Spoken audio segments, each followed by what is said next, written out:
Pansit bihon, sangkap 1 kilo bihon, 3/4 gulay pampansit, 2 pack toyo, 1 pack squid ball, 1 pack kikiam, 1 chicken cubes, paminta, asin, magic sarap, kalamansi, 10 cups of water.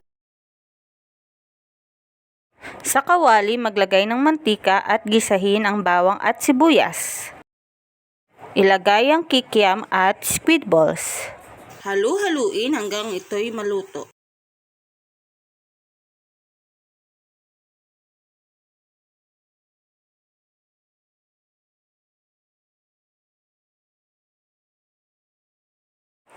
Ilagay ang gulay, magic sarap, toyo at paminta.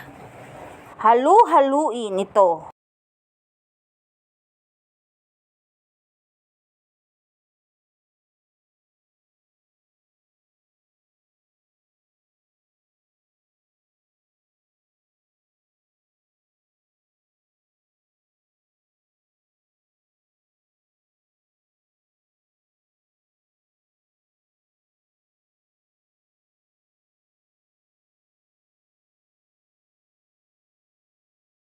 I-set aside muna ang gulay. Sa kawali, maglagay ng tubig, pakuluan ito at ilagay ang chicken cubes at toyo. Saka ilagay ang pansit bihon.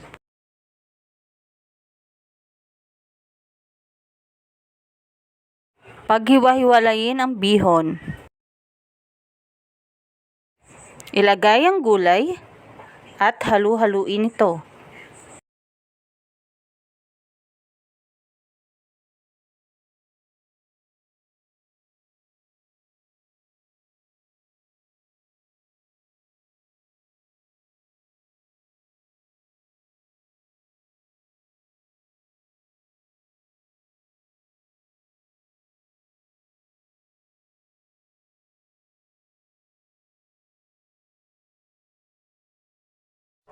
Ito na po ang aming pansit bihon. Maraming salamat sa panonood. Don't forget to like and share.